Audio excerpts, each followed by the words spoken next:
নমস্কার, চলছে চলবে রণজিতে আপনাদের সবাইকে স্বাগত। আশা করি সবাই ভালো আছেন। ঠিক এই ভাষাটাই চাই, এই মেজাজটাই চাই এবং এই রকম স্পিরিট রেখেই 2026-এর আগে প্রতিদিন প্রতিনিয়ত কথা বলতে হবে।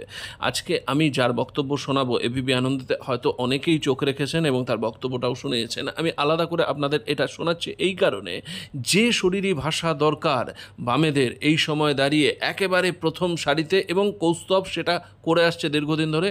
আমরা এটা লক্ষ্য করেছি বিভিন্ন জায়গায়, সভা সমিতিতে, এবং এই মেজাজটা রেখে মমতা বন্দ্যোপাধ্যায়কে চাচা ছোলা ভাষায় এইভাবে যদি না জবাব দেওয়া যায়, তাহলে হয়তো একটা শ্রেণী মনে করবে যে না, তারা এখনও মনে হয় কোনো রকম একটা ভয় ভীতির বশবর্তী হয়ে তারা পিছু হটছে এবং প্রকৃত সেই লড়াকু মেজাজটা দেখাতে ব্যর্থ হচ্ছে।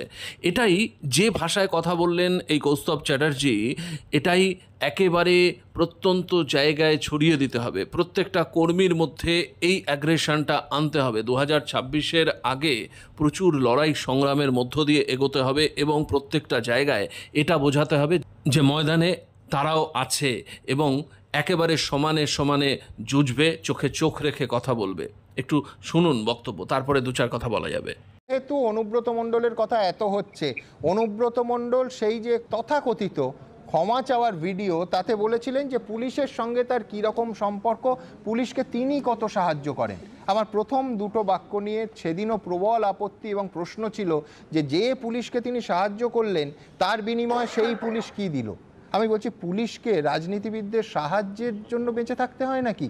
পুলিশকে সংবিধান, এই দেশের আইন ব্যবস্থা সেই সুযোগ দিয়েছে যে কোনো মূল্যে ভারতবর্ষের রাষ্ট্রের অথবা কোনো রাজ্যের আইন শৃঙ্খলা নিয়ন্ত্রণের। তার জন্য রাজনীতিবিদদের মুখাপেক্ষী হয়ে থাকতে হয় নাকি পুলিশকে? অত্যন্ত আপত্তিকর প্রথম দিকের অংশ, কিন্তু তা সত্ত্বেও অনুব্রত মণ্ডলের সেদিনকার বক্তব্য আপনাদের সামনে আবার তুলে ধরব। পুলিশকে আমি প্রচণ্ড সাহায্য করি, পুলিশকে আমি ভালোবাসি প্রথম থেকেই।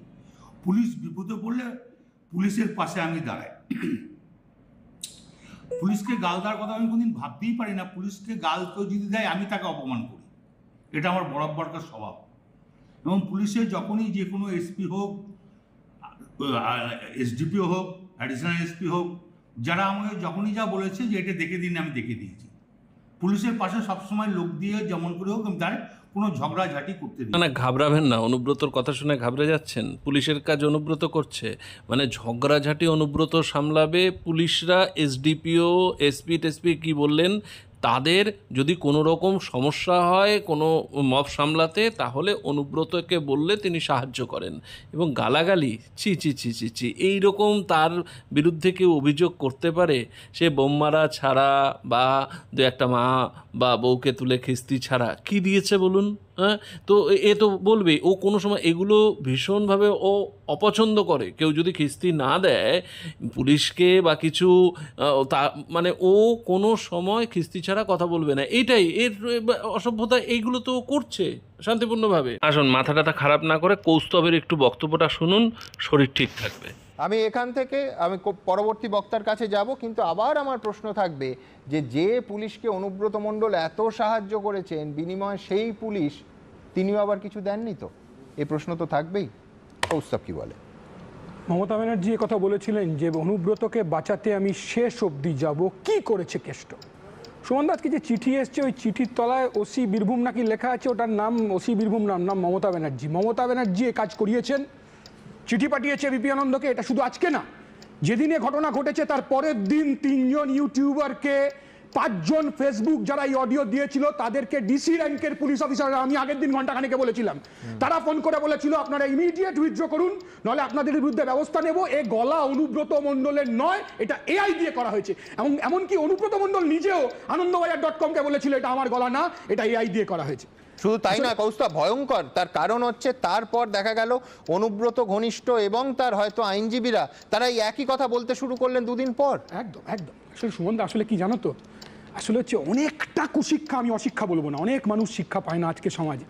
অনেকটা কুশিক্ষার অনেকটা পাওয়ার, অনেকটা কুশিক্ষার অনেকটা পাওয়ার যদি মানুষের কাছে চলে আসে না, তাহলে এইরকম ঘটনা ঘটতে থাকে। আমি বলছি সুমন দা, আরেকবার চালাবে নাকি প্যাকেজটা? আমি তো ঘন্টাখানেক করেছি, সে সময় সিবিআই ইডি যখন ওকে ধরার চেষ্টা করছে, গরু পাচারে যখন অনুব্রত আক্রান্ত, তখন ওর নাকি কি একটা হয়েছিল, বিপকোষ নাকি বলি, বিপকোষ বলি, বিপকোষে কি একটা ডিজিজ হয়েছিল, এসএসকেমে গিয়ে ভর্তি হয়ে গেল উডবার্নে। তখন দেখা গেল যে সার্টিফিকেট দিয়েছিল ডাক্তার, সেই ডাক্তার আবার এবিপি আনন্দকে বললো যে আমাকে জোর করে এই সার্টিফিকেট, গান পয়েন্টে আমাকে সার্টিফিকেট দিতে হয়েছে, তোমরা বাড়িতে পাঠানো হয়েছে জোর করে, বাড়িতে অন ক্যামেরা বলেছিল। একদম একদম। কথা হচ্ছে লিটন সাসপেন্ড হবে, লিটনের ফোন কেড়ে নেওয়া হবে। আমরা সেদিনও কথা বলেছিলাম, অনুব্রত গালাগাল দিয়েছে, এটা অপরাধ না। এবিপি আনন্দ কেন অডিওটাকে বিপ বিপ বিপ বিপ বলে চালাচ্ছে, এটা অপরাধ। অনুব্রত গালাগাল দিতে পারবে। আমি বলছি কে আপন কে পর? রাজীব কুমার আপন, লিটন হালদার পর। রাজীব কুমারের জন্য সিবিআই যখন আসে, রাজীব কুমারের জন্য দৌড়ে যাওয়া যায়, কিন্তু লিটন হালদারের পাশে দাঁড়ানো যায় না। এটা পরিষ্কার বোঝা যাচ্ছে তৃণমূল কংগ্রেসের সুপ্রিমো মমতা ব্যানার্জির হাত অনুব্রতর মাথায়, দিদির হাত মাথায় বলেই আজকে 3 ঘন্টা 4 ঘন্টা মিটিং করলেন। নির্লজ্জ ছাড়া কি বলবেন আপনি? 3 ঘন্টা 4 ঘন্টা মিটিং করলেন। কাদের সাথে মিটিং করলেন? সুমনদা বিধায়ক। কার সাথে মিটিং করলেন? জেলা পরিষদের নেতা। কার সাথে মিটিং করলেন? মন্ত্রী। তারা বেরিয়ে বললেন না অনুব্রতের সাথে আমরা মিটিং করিনি। মিটিং করলেন, এবং আমি বলছি ফেস টাইম চেক করা হোক, মুখ্যমন্ত্রীর ফেস টাইম কে চেক করবে? চেক করার লোক নেই তো।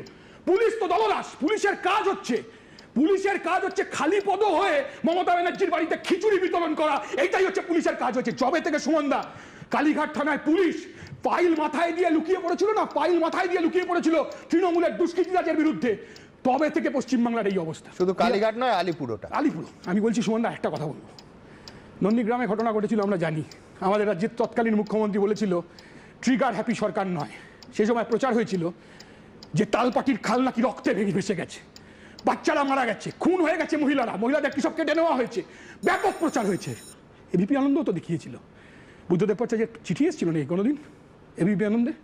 এরকম চিঠি তোমায় ফেস করতে হয়েছে? এবিপি আনন্দে কোনোদিন করতে হয়নি। আসলে ভয় দেখানোর চেষ্টা হচ্ছে।